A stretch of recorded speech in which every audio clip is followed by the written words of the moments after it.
প্রিয় ভিউয়ার্স, আবারও চলে আসলাম তোমাদের মাঝে ভেরি মোস্ট ইম্পর্ট্যান্ট টপিক প্রশ্ন উত্তর নিয়ে হাজির হয়েছি।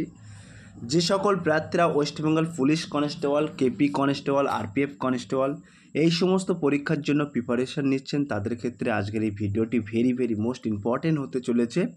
তাই ভিডিওটি স্কিপ না করে সম্পূর্ণটি দেখার জন্য অনুরোধ রইল। তার আগে বলবো, যে সকল ভিউয়ার্স এখনও পর্যন্ত আমার এই চ্যানেলটি সাবস্ক্রাইব করেননি তাদেরকে বলবো প্লিজ অতি দ্রুত সাবস্ক্রাইব করে দিয়ে আমাদের পাশে থাকুন এবং বন্ধুদের মাঝে শেয়ার করে দিন। চলুন আজকের প্রথম প্রশ্ন দেখে নেওয়া যাক। আজকের প্রথম প্রশ্ন হলো, ভারতের তৃতীয় বৃহত্তম ব্যাংক তৈরি করতে তিনটি ব্যাংকের মধ্যে কোনটি অন্য দুটির সাথে একীভূত হবে? ভেরি মোস্ট ইম্পর্ট্যান্ট প্রশ্ন। Punjab national bank, Indian bank, bank of Baroda, দেনা ব্যাংক। এক নম্বর প্রশ্নের ক্ষেত্রে কিন্তু একেবারে সঠিক উত্তর হয়ে যাবে option B is the right answer, Indian bank. তাহলে ভারতের তৃতীয় বৃহত্তম ব্যাংক তৈরি করতে তিনটি ব্যাংকের মধ্যে কোনটি অন্য দুটির সাথে একীভূত হবে, অর্থাৎ অন্য দুটির সাথে যুক্ত হবে, সেটি কিন্তু ইন্ডিয়ান ব্যাংক, মনে রাখবেন। দু নম্বর প্রশ্ন, পৃথিবীর ভূত্বকের দুর্বল অঞ্চলের নাম কি? ভেরি মোস্ট ইম্পর্ট্যান্ট প্রশ্ন। সিসমিক, মহাজাগতিক, ফার্মিক, রক্তশূন্যতা। দু নম্বর প্রশ্নের ক্ষেত্রে কিন্তু একেবারে সঠিক উত্তর হয়ে যাবে option A is the right answer, seismic. তিন নম্বর প্রশ্ন, ভারতের প্রথম জাতীয় জাদুঘর কোথায় খোলা হয়েছিল? ভেরি মোস্ট ইম্পর্ট্যান্ট প্রশ্ন। দিল্লি, হায়দ্রাবাদ, রাজস্থান, মুম্বাই। তিন নম্বর প্রশ্নের ক্ষেত্রে কিন্তু একেবারে সঠিক উত্তর হয়ে যাবে option D is the right answer, Mumbai. তাহলে ভারতের প্রথম জাতীয় জাদুঘর কোথায় খোলা হয়েছিল? মনে রাখবেন, মুম্বাইতে কিন্তু প্রথম খোলা হয়েছিল। 4 নম্বর প্রশ্ন, 2019 সালে কোন জনপ্রিয় গায়ককে ভারতরত্ন পুরস্কার দেওয়া হয়েছিল? ভেরি মোস্ট ইম্পর্ট্যান্ট প্রশ্ন। লতা মঙ্গেশকর, আশা ভোসলে, ভূপেন হাজারিকা, মান্না দে। 4 নম্বর প্রশ্নের ক্ষেত্রে কিন্তু একেবারে সঠিক উত্তর হয়ে যাবে option C is the right answer, Bhupen Hazarika. তাহলে 2019 সালে কোন জনপ্রিয় গায়ককে ভারতরত্ন পুরস্কার দেওয়া হয়েছিল? মনে রাখবেন, ভূপেন হাজারিকাকে। সো প্রিয় ভিউয়ার্স, আজকের প্রশ্নগুলো কিন্তু মডারেট প্রশ্ন, তোমাদের জন্য বাছাই করা প্রশ্ন উত্তর নিয়ে হাজির হয়েছে। নেক্সট প্রশ্ন অর্থাৎ 5 নম্বর প্রশ্ন দেখে নেওয়া যাক। 5 নম্বর প্রশ্ন হলো, বিশ্বের কোন দেশ 5G মোবাইল নেটওয়ার্ক চালু করেছিল? জাপান, এশিয়া, দক্ষিণ কোরিয়া, মালয়েশিয়া। 5 নম্বর প্রশ্নের ক্ষেত্রে কিন্তু একেবারে সঠিক উত্তর হয়ে যাবে option C is the right answer, দক্ষিণ কোরিয়া। তাহলে পৃথিবীর কোন দেশ অর্থাৎ বিশ্বের কোন দেশ 5G মোবাইল নেটওয়ার্ক চালু করেছিল? মনে রাখবেন, দক্ষিণ কোরিয়া সর্বপ্রথম 5G নেটওয়ার্ক চালু করেছিল।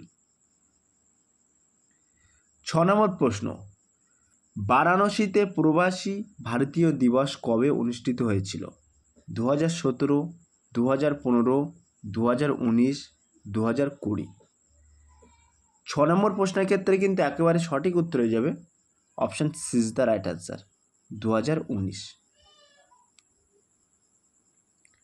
7 নম্বর প্রশ্ন, বিজয় সিং গল্ফ খেলোয়াড় কোন দেশের? যুক্তরাজ্য, আমেরিকা, ভারত, ফিজি। 7 নম্বর প্রশ্নের ক্ষেত্রে কিন্তু একেবারে সঠিক উত্তর হয়ে যাবে option C is the right answer, Bharat.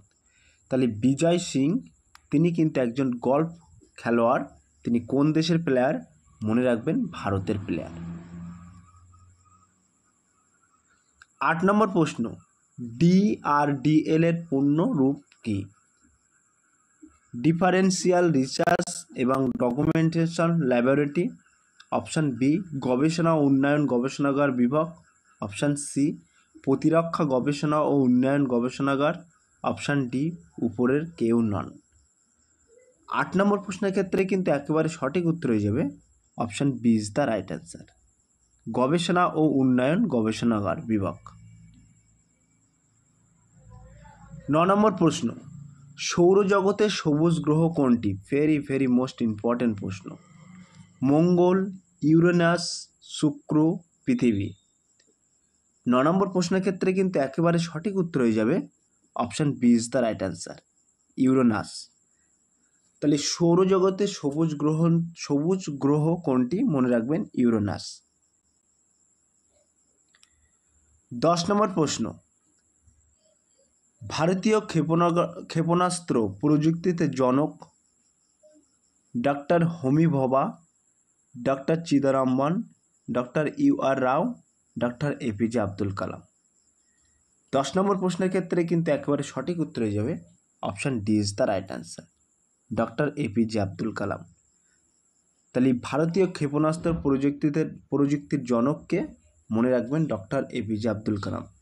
Doctor APJ Abdul কালামের আর এক নাম আছে, সেটি কিন্তু বলা হয় মিসাইল ম্যান বলে ডাকা হয়। 11 নম্বর প্রশ্ন, বাদুড়ের অন্ধকারে উড়ে যাওয়ার কারণ কি? ভেরি ভেরি মোস্ট ইম্পর্টেন্ট প্রশ্ন। তারা আল্ট্রাসোনিক্স নামক উচ্চ পিচ শব্দ উৎপন্ন করে। অপশান বি, আলো তাদের চমকে দেয়। অপশান সি, অন্ধকারে তাদের নিখুঁত দৃষ্টি আছে। অপশান ডি, উপরের কেউ নন। তাহলে 11 নম্বর প্রশ্নের ক্ষেত্রে কিন্তু সঠিক উত্তর হয়ে যাবে option A is the right answer. তারা আল্ট্রাসোনিক্স নামক উচ্চ পিচ শব্দ উৎপন্ন করে, তার কারণে কিন্তু অন্ধকারে উড়ে যাওয়ার কারণ, বাদুড়ের অন্ধকারে উড়ে যাওয়ার কারণ।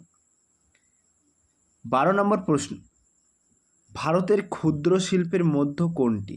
পাট শিল্প, কাগজ শিল্প, টেক্সটাইল শিল্প, তাঁত শিল্প। 12 নম্বর প্রশ্নের ক্ষেত্রে কিন্তু একেবারে সঠিক উত্তর হয়ে যাবে option D is the right answer, তাঁত শিল্প। 13 নম্বর প্রশ্ন, রেশম চাষে কোন উদ্ভিদটি গুরুত্বপূর্ণ? ভেরি ভেরি মোস্ট ইম্পর্টেন্ট প্রশ্ন। ক্যাসিয়া, লেগুস, মটর, তুঁত। 13 নম্বর প্রশ্নের ক্ষেত্রে কিন্তু একেবারে সঠিক উত্তর হয়ে যাবে option D is the right answer, তুঁত। 14 নম্বর প্রশ্ন, দেশের সর্ববৃহৎ পাবলিক সেক্টর আন্ডারটেকিং কি? রেলওয়ে, বায়ুপথ, রাস্তাঘাট, লোহা ও ইস্পাত প্ল্যান্ট। 14 নম্বর প্রশ্নের ক্ষেত্রে কিন্তু একেবারে সঠিক উত্তর হয়ে যাবে option A is the right answer, railway. তাহলে দেশের সর্ববৃহৎ পাবলিক সেক্টর আন্ডারটেকিং কি? মনে রাখবেন রেলওয়ে। 15 নম্বর প্রশ্ন, পৃথিবীর কোন স্থানে সবসময় সমান দৈর্ঘ্যর দিন ও রাত থাকে? নিরক্ষরেখা, খুঁটি, প্রাইম মেরিডিয়ান, কোথাও। তাহলে 15 নম্বর প্রশ্নের ক্ষেত্রে কিন্তু সঠিক উত্তর হয়ে যাবে option A is the right answer, নিরক্ষরেখা। 16 নম্বর প্রশ্ন, 2017 সালে স্বচ্ছ ভারত মিশনের নতুন ব্র্যান্ড অ্যাম্বাসাডার হিসেবে কাকে নিযুক্ত করা হয়েছিল? কঙ্কনা রানাওয়াত, প্রিয়াঙ্কা চোপড়া, অনুষ্কা শর্মা, শিল্পা শেট্টি। 16 নম্বর প্রশ্নের ক্ষেত্রে কিন্তু একেবারে সঠিক উত্তর হয়ে যাবে option D is the right answer, Shilpa Shetty. 17 নম্বর প্রশ্ন, স্বর্গীয় দেহের অধ্যয়ন ড্যাশ নামে পরিচিত? অ্যাস্ট্রোফিজিক্স, মহাকাশচারী, জ্যোতিষশাস্ত্র, জ্যোতির্বিদ্যা। 17 নম্বর প্রশ্নের ক্ষেত্রে কিন্তু সঠিক উত্তর হয়ে যাবে option D is the right answer, জ্যোতির্বিদ্যা। 18 নম্বর প্রশ্ন, পেঁপের রং হলুদ কেন? ভেরি ভেরি মোস্ট ইম্পর্টেন্ট প্রশ্ন। লাইকোপেন, পাপাইন, ক্যারোটিন, ক্যারিওক্যাথানিথিন। 18 নম্বর প্রশ্নের ক্ষেত্রে কিন্তু সঠিক উত্তর হয়ে যাবে option D is the right answer. 19 নম্বর প্রশ্ন, ম্যান বুকার পুরস্কার জয়ী প্রথম ভারতীয় মহিলার নাম কি? ভেরি ভেরি মোস্ট ইম্পর্টেন্ট প্রশ্ন। সলমান রুশদি, অরুন্ধতী রায়, ভি.এস. নাইপাল, কিরণ দেশাই। 19 নম্বর প্রশ্নের ক্ষেত্রে কিন্তু একেবারে সঠিক উত্তর হয়ে যাবে option B is the right answer, Arundhati Roy. তাহলে ম্যান বুকার পুরস্কার জয়ী প্রথম ভারতীয় মহিলার নাম কি? মনে রাখবেন অরুন্ধতী রায়। 20 নম্বর প্রশ্ন অর্থাৎ আজকের লাস্ট প্রশ্ন, পুংচোলাম কোন রাজ্যের লোকনৃত্য? ভেরি ভেরি মোস্ট ইম্পর্টেন্ট প্রশ্ন। কেরালা, মণিপুর, মধ্যপ্রদেশ, কর্ণাটক। সো প্রিয় ভিউয়ার্স, এই 20 নম্বর প্রশ্নটি তোমাদের জন্য হোমওয়ার্ক রাখা হলো। তোমরা সঠিক উত্তরটি বেছে নিয়ে কমেন্ট সেকশন বক্সের মাধ্যমে কমেন্ট করে জানিয়ে দিও। সো প্রিয় ভিউয়ার্স, এই ছিল আজকের A to Z টপিক প্রশ্ন উত্তর নিয়ে আলোচনা। তার আগে ছোট্ট একটি অ্যানাউন্স, আমাদের ডেসক্রিপশন বক্সে হোয়াটসঅ্যাপ গ্রুপ লিঙ্ক এবং টেলিগ্রাম গ্রুপ লিঙ্ক দেওয়া আছে। যদি কেউ যুক্ত হতে চান ওই লিঙ্কে ক্লিক করে সরাসরি যুক্ত হতে পারেন। সো প্রিয় ভিউয়ার্স, এই ছিল আজকের টপিক ভিডিও। যদি ভিডিওটি ভালো লেগে থাকে প্লিজ লাইক, কমেন্ট এবং শেয়ার করে দিন বন্ধুদের মাঝে। ফিরে আসছি আগামী দিনে তোমাদের জন্য নতুন একটি টপিক ভিডিও নিয়ে।